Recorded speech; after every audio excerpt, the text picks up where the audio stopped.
Hi everybody, welcome back to the channel. Dr. Brickenstein here, aka Ken Turner. So I'm going to be doing a few things here. I'm going to be doing a MOC review for my little gnome here. And then I'm going to be doing these two builds. These are Lego Botanical sets. This is the Tiny Desert Garden and the Tiny Wildflower Bouquet. I thought they'd be appropriate with the garden gnome because they're all tiny little sets. So I'll start with going over the garden gnome MOC that I made just yesterday and revised this morning. And then for the Tiny Desert Garden and the Tiny Wildflower Bouquet, I'll do a little time lapse and then review them at the end. And I think they're going to look really nice together. So let's start with the garden gnome. And I was really inspired by the minifigure for the garden gnome because I was doing a reel a couple days ago with the mushroom sprite and the forest acorn boy. So and then I saw some rebrickable instructions, but this is not exactly those instructions. I didn't have all the pieces to go along with it, but I was inspired by one little feature from those rebrickable design. So I'll show a picture on the screen right now, and this is the Gnome by Brendan Jones. It had 80 parts, and I was inspired by the cone because I did have the Princess Peach castle, and then I took it apart, and I always wanted to do something with the sort of cone shapes for the castle, but just never could figure out something to do with it. And then I saw this design and I was like, this probably could work. And so I basically started from the cone and then worked my way down, creating the beard and the shirt and the pants and the boots, and then used some of the Mario pieces for his base. Now the Brandon Jones gnome does have a little feature, and then I'll show you that at the very end. And again, these are two halves from the Princess Peach Castle, just put together. I used some other red plates to create the base, and then we'll go from there for the beard. Now there is a tan egg. I think in his version he uses like a Technic ball joint in tan, which I do have in a few other sets. I just haven't built those sets yet, so maybe when I get those I'll revise this one and use that nose. I think this one does a good job. So we have a little mustache, the beard. I found these slope pieces in my inventory. We use some more other cheese wedge and slope pieces there. And I think it does a pretty good job of creating the beard. Obviously you don't see the eyes because the bushy eyebrows are on top. And that's a feature I liked of those rebrickable, of that rebrickable design. Now we have the green shirt. And you can see how I made those arms. And the hands, I did a little bit of brickheads style hands. So I used a lot of these slope pieces inside and under. And then he has a brown belt. In the back I wanted to create some more of that white hair. So I found this piece and I really wanted to use it. And then I originally had all green, sort of an all green outfit with dark brown boots. And then in the morning I was like, I really want to do that blue pants that the minifigure has.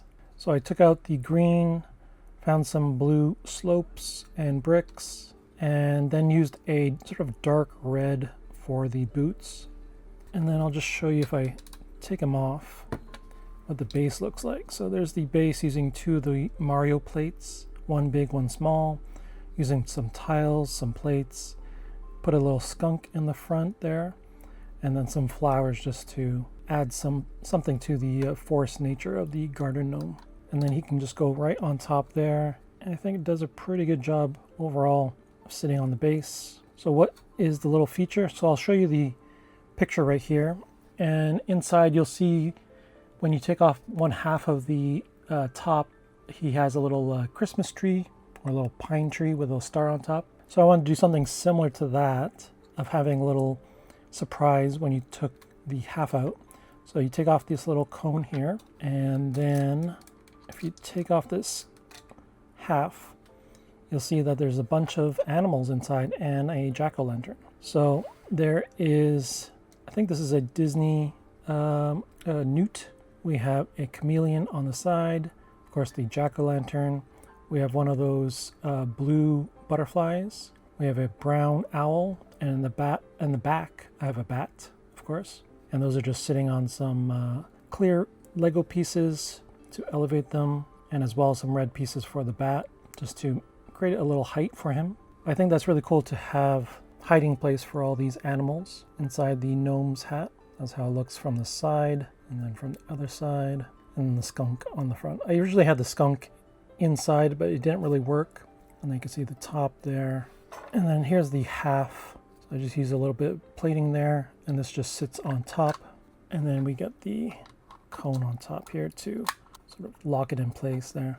But I think it does a really nice job of hiding the animals. And we're using this Princess Peach Castle piece, or a couple pieces rather, to create a new design. So I think if I have any other ones of these, I might create another gnome, little friend to go with this one. So that's it for the garden gnome MOC. So next up, I'm going to do a little time lapse of these two sets, and then I'll review them at the very end. Stay tuned. Here we go.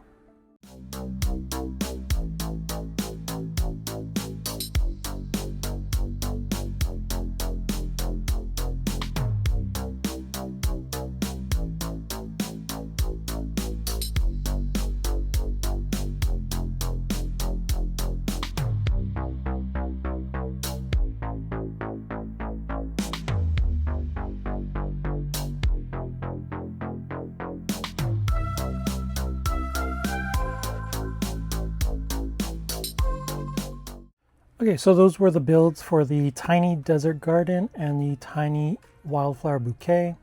I'll start with the tiny desert garden. So the when I opened up the box, it came with this instruction manual and this other box full of the parts and pieces. So here's the tiny desert garden instructions. So it says your own collection of succulents, and then it says the same thing on the front. And then they go into what this is. So a dish garden is an arrangement of miniature plants that can be placed on a desk, shelf, or window ledge. These compact collections evoke a spirit of peacefulness and serenity. The origins of the dish gardens are somewhat lost to the mists of time, but the practice may have originated centuries ago in Japan. Landscape gardeners would create miniature models of their work to help customers visualize the end result. Your dish garden brings together some captivating cacti and stylish succulents, as well as a couple of surprises.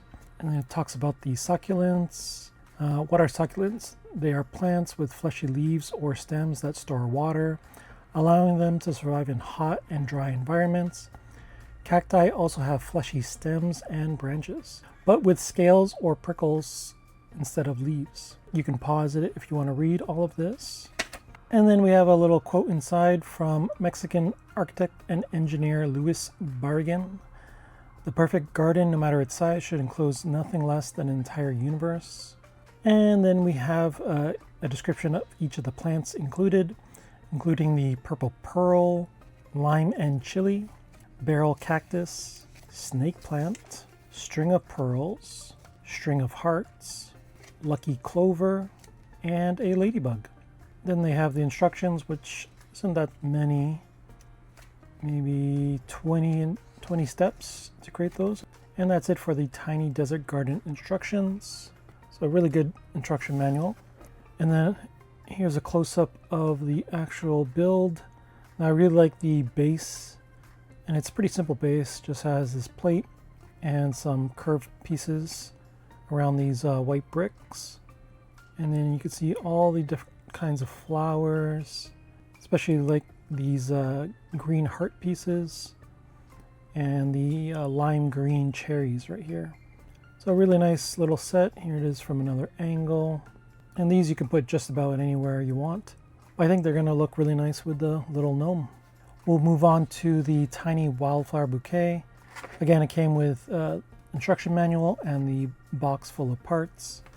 Here's the instructions, and you can pause here if you want to read all of this, and the art of arrangement. And then we have a quote from American essayist Ralph Waldo Emerson. Love is like wildflowers, it's often found in the most unlikely places.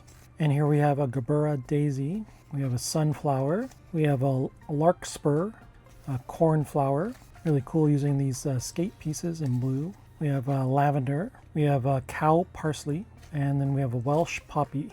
and a lupin. And then we have the instructions. Now, I think the really clever part usage for the vase is using this minifigure base plate.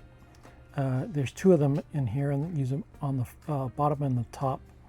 And then you just turn it on its side, and then you have a little vase for all the flowers. Now this one was a little more complicated. I think there was a few more parts in this one, and there was some parts left over as well. You can see right here. But it took about, I don't think they number how many steps, but there's the final result, and that's the end for the instruction manual. It's another really good informative instruction manual. And now here is the final result for the tiny wildflower bouquet. I tried to arrange it as close as I could get to the picture there. You can see the sunflowers and the cow parsley and the lupins you can create twice. So I think this is a really nice little build. See it on the back side there.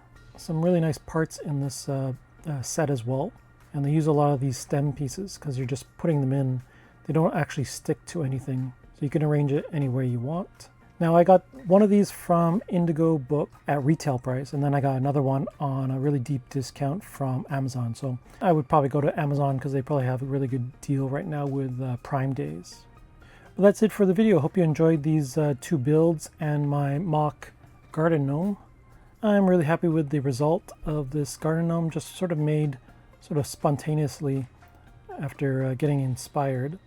And I might change out the nose eventually if I find that one piece, the Technic ball joint in tan. But for now, I think the egg in tan looks really nice. Maybe he looks a little evil. And I really like the little secret surprise that this one has,